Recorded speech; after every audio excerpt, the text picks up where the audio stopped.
Welcome back on capital news. चलिए देखते हैं दिल्ली की 25 फटाफट बड़ी खबरें। साथ ही डेली खबरों से अपडेट रहने के लिए चैनल को सब्सक्राइब करने के साथ वीडियो को लाइक करें।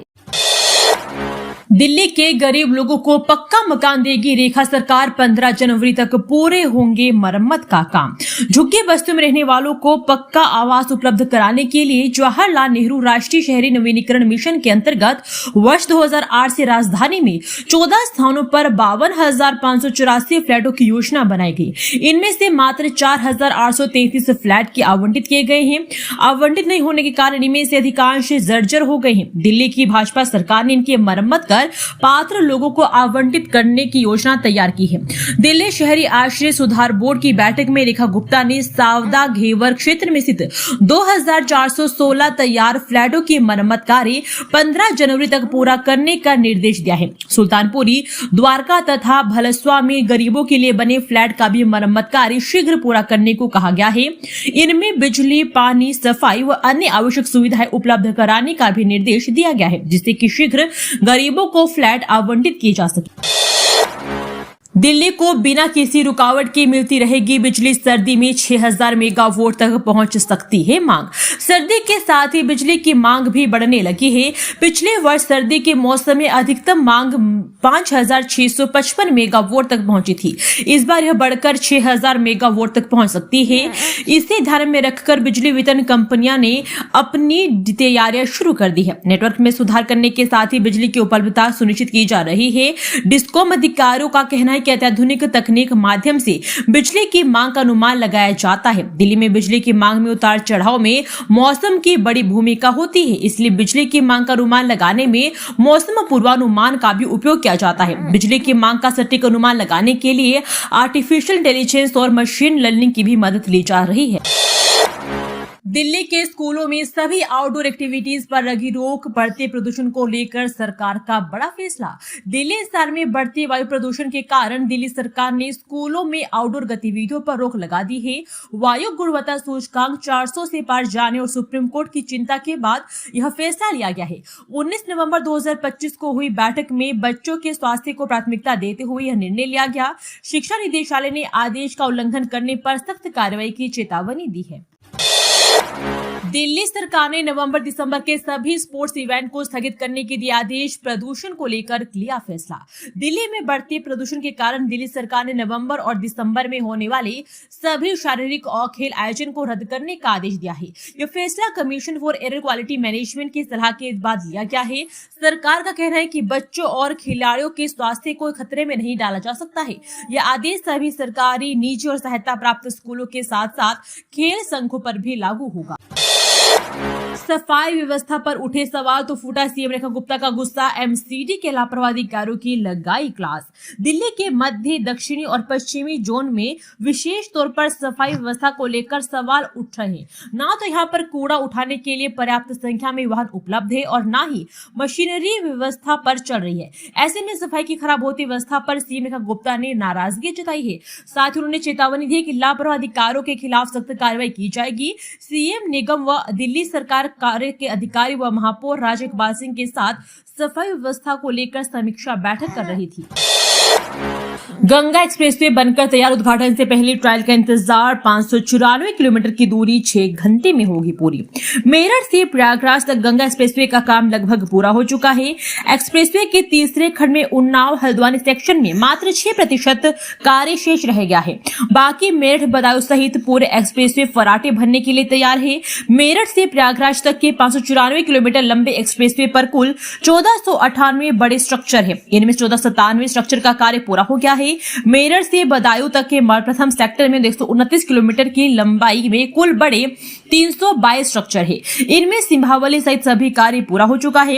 यूपीडी के अधिकारियों के अनुसार दिसंबर के पहले सप्ताह में इसका ट्रायल पूरा कर लिया जाएगा। उसके बाद अंतिम परीक्षण करके 15 फरवरी तक प्रधानमंत्री उसका उद्घाटन करेंगे। एक्सप्रेसवे पर 5 स्थानों पर लड़ाकू विमान उतारने योग्य स्ट्रक्चर तैयार किया गया है, जिसका उपयोग आपात स्थिति में किया जा सकेगा। तेरे नाम से जी लूं, तेरे नाम से मर जाऊं। दिल्ली में मेहत रंगत महोत्सव 2025 में कैलाश खेर ने बांधा समा। मेहत रंगत महोत्सव 2025 में कैलाश खेर ने अपने गीतों से दर्शकों को मंत्र मुग्ध कर दिया। कनॉट प्लेस में आयोजित इस कार्यक्रम में कैलाश खेर ने अपने पिता की स्मृति में प्रस्तुति दी। दैनिक जागरण इस आयोजन का मीडिया पार्टनर था। दर्शकों ने उनके गानों पर जमकर नृत्य किया और लोक गला का आनंद भी लिया। खेर संगति को देश की एकता के लिए महत्वपूर्ण बताया। दक्षिणी दिल्ली में 5 नए आरोग्य मंदिर शुरू, जांच दवा मुफ्त, लाखों लोगों को होगी सहूलियतें।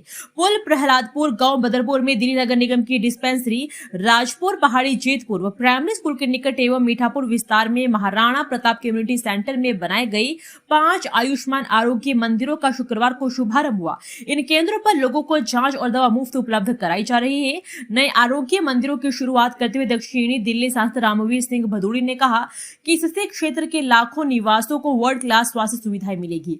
उन्होंने बताया कि इन आरोग्य मंदिरों में प्रत्येक में 2 MBBS डॉक्टर, 12 स्वास्थ्य कर्मी व अन्य सुविधाएं मौजूद। रेल यात्री ध्यान दें, कोहरे के कारण पूर्व की ओर जाने वाली कई ट्रेनें देरी से होंगी रवाना। कोहरे के कारण दिल्ली से चलने वाली कई ट्रेनें घंटों देरी से चल रही है, जिससे यात्रियों को परेशानी हो रही है। नई दिल्ली दरभंगा हमसफर विशेष, पूर्वा एक्सप्रेस, हसनपुर विशेष और श्रमजीवी एक्सप्रेस जैसी लंबी दूरी की ट्रेनें भी प्रभावित है। कई लोकल ट्रेनें भी देरी से चल रही है। JNU के पुस्तकालय में फेशियल रिकॉग्निशन एक्सेस सिस्टम का विरोध, गुस्से में छात्रों ने तोड़ा। जवाहरलाल नेहरू विश्वविद्यालय के केंद्रीय पुस्तकालय ने फेशियल रिकॉग्निशन एक्सेस सिस्टम के विरोध में छात्रों ने हंगामा किया और सिस्टम को क्षतिग्रस्त कर दिया। छात्र संघ इस प्रणाली को निगरानी का तानाशाही कदम बता रहा है और प्रशासन पर पंजीकरण के लिए दबाव डालने का आरोप लगा रहा है। कुछ छात्रों ने तोड़फोड़ की निंदा भी की। दिल्ली के तिमारपुर में सनसनीखेज मर्डर के प्रयास के मामले का खुलासा, कुख्यात अपराधी गिरफ्तार। दिल्ली पुलिस की क्राइम ब्रांच ने तिमारपुर में हत्या के प्रयास के मामले में वांछित कुख्यात अपराधी राजीव उर्फ राज को गिरफ्तार किया है। 24 अक्टूबर 2025 को राजीव और उसके भाई ने राहुल नामक युवक पर चाकू से हमला किया था, जिसके बाद से वे फरार हो गए थे। पुलिस ने विशेष अभियान चलाकर राजीव को द्वारका मोड़ से गिरफ्तार किया है। आरोपी का लंबा आपराधिक इतिहास भी रहा है। प्रदूषण से निपटने के लिए सख्त हुए ग्रैब के प्रावधान, CAQM ने नए नियम के लिए दिल्ली NCR में किया लागू।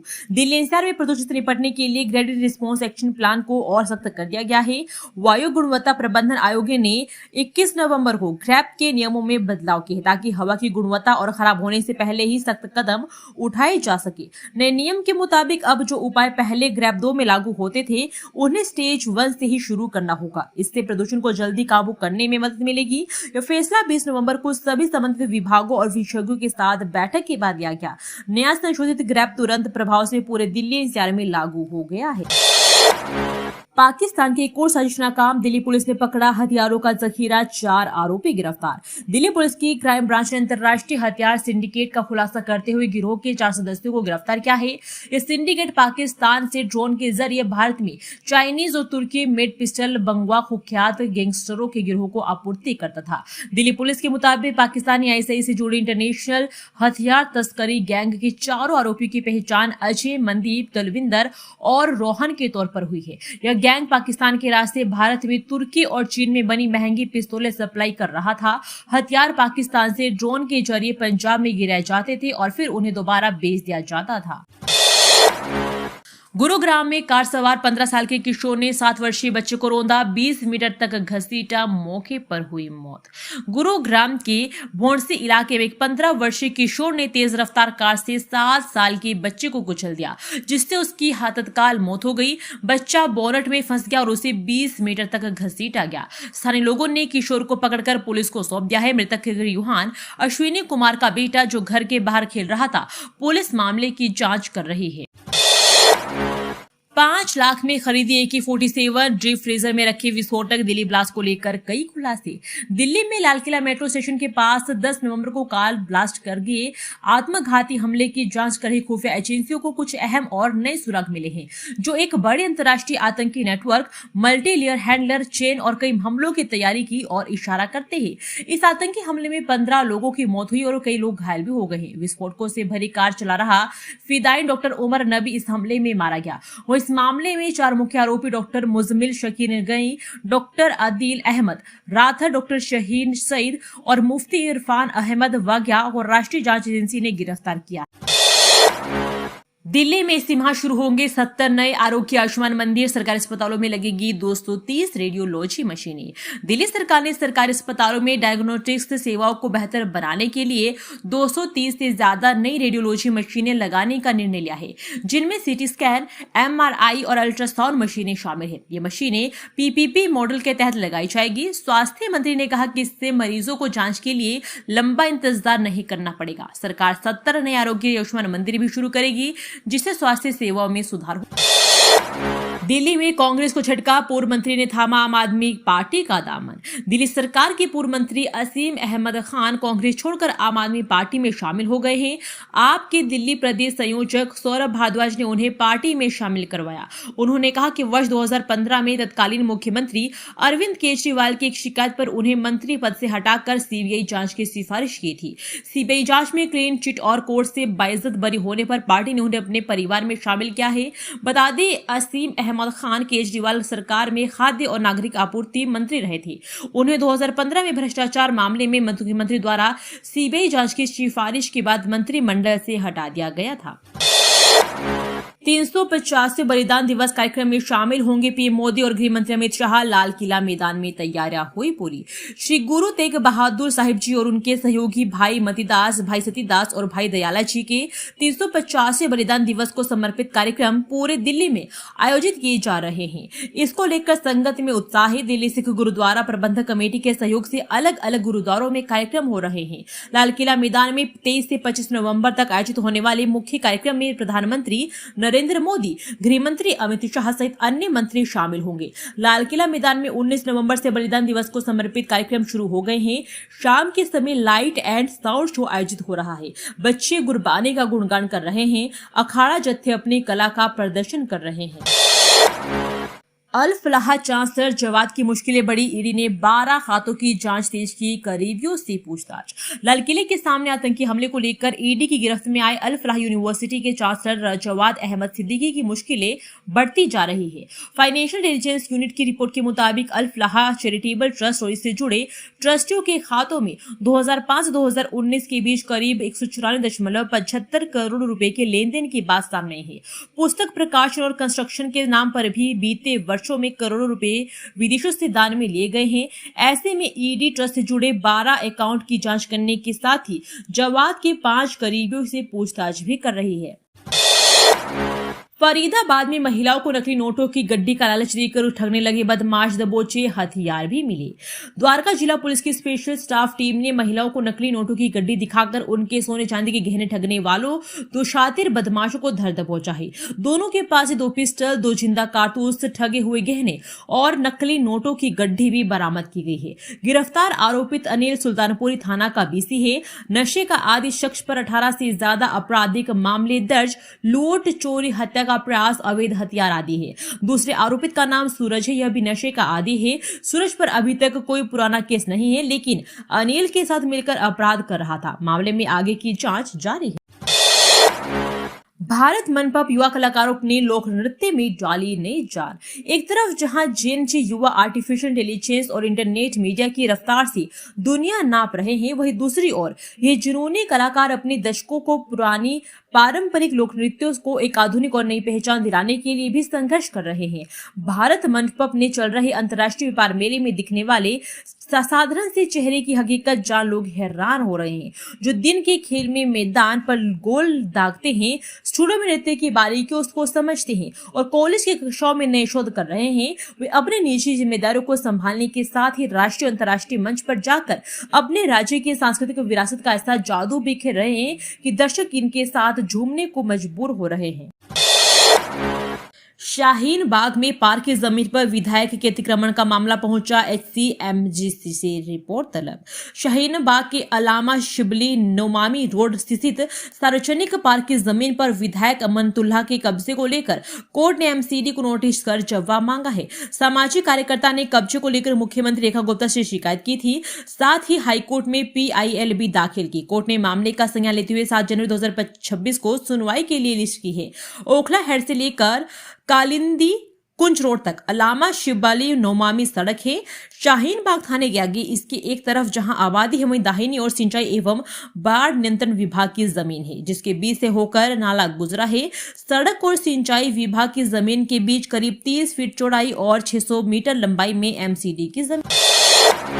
फर्जी टेक स्पोर्ट कॉल सेंटर चलाने वाले 8 साइबर ठग सतबारी से गिरफ्तार विदेशियों को बनाते थे निशाना। दक्षिणी जिला ने सतबारी में फर्जी अंतर्राष्ट्रीय कॉल सेंटर चला रहे गिरोह का पर्दाफाश किया है। 8 जालसाजों को गिरफ्तार करते हुए कंप्यूटर, हार्ड डिस्क भी बरामद किए हैं। आरोपी टेक्निकल सपोर्ट देने के नाम पर विदेशी नागरिकों को झांसा देते, फिर फर्जी तरीके से सर्विस दिखाकर ऑनलाइन गिफ्ट कार्ड में पेमेंट करा लेते थे। फिलहाल फोरेंसिक टीम फर्जी कॉल सेंटर में बरामद कंप्यूटर और हार्डवेयर की जांच कर रही है। दक्षिणी जिला पुलिस उपायुक्त अंकित चौहान ने बताया कि टीम को महरौली थाना क्षेत्र स्थित सतबारी इलाके से चल रहे एक गैर कानूनी कॉल सेंटर की सूचना मिली थी। महरौली थाने की टीम ने छतरपुर के सतबारी में गली नंबर 3 बड़ी मस्जिद के पास एक बिल्डिंग की तीसरी मंजिल से चल रहे संदिग्ध कॉल सेंटर की पहचान की है। इसके बाद वरिष्ठ अधिकारियों के निर्देश पर 20 नवंबर को महरौली थाने में केस दर्ज कर टीम ने छापेमारी की। दिल्ली में बेसहारा गोवंशों का संकट गहराया। गौशाला क्षमता से अधिक भरी, नए का निर्माण 30 साल से लंबित। दिल्ली में फरवरी 2025 में भाजपा की नई सरकार बनी तो सरकार के गठन के करीब 1 माह बाद मुख्यमंत्री रेखा गुप्ता ने उस समय विभाग को आवारा पशु के संबंध में कड़े निर्देश दिए थे। वे तब भी जब उनके काफिले के सामने हैदरपुर और उस दौरान उसके फ्लाईओवर पर गायों का झुंड आ गया था। 1 माह तक चला विशेष अभियान। उस दौरान सीएम ने नागरिकों से भी जहां तहां बेसहारा पशु को खाना खिलाने वाले नागरिकों को भी टोका तो विभाग को भी इस दिशा में काम करने का निर्देश दिया था। परिणाम स्वरूप उस इलाके में करीब 1 माह तक निगम का विशेष अभियान चला और वहां से 400 से ज्यादा गायों को उठाकर गौशाला भेज दिया। लेकिन अब दिल्ली के नागरिकों के लिए गाय की समस्या और बढ़ गई है, क्योंकि दिल्ली की वर्तमान गौशालाएं अपनी क्षमता से अधिक पर चल रही है और उन्हें अन्य गाय को लेने से इनकार कर लिया है। दिल्ली में छात्र आत्महत्या मामले में शिक्षकों के खिलाफ प्रदर्शन, पुलिस ने सहपाठियों के केस दर्ज किए बयान। राजेंद्र नगर मेट्रो स्टेशन पर आत्महत्या करने वाले छात्र के मामले में परिजनों और मित्रों ने स्कूल के बाहर प्रदर्शन किया। उन्होंने शिक्षकों पर मानसिक प्रताड़ना का आरोप लगाते हुए कार्रवाई की मांग की है। पुलिस ने सहपाठियों के बयान दर्ज किए और आरोपित शिक्षिकाओं और से पूछताछ की तैयारी है। अभिभावकों ने स्कूल पर लापरवाही का आरोप लगाया है, जबकि छात्र ने चाचा ने शिक्षकों से छात्रों के प्रति संवेदनशील होने का आग्रह किया। दोस्तों, वीडियो पसंद आया तो वीडियो को लाइक एवं चैनल को सब्सक्राइब कीजिए और कमेंट करके बताइए कि आप दिल्ली के किस जगह से इस वीडियो को देख रहे हैं। जय हिंद, वंदे मातरम।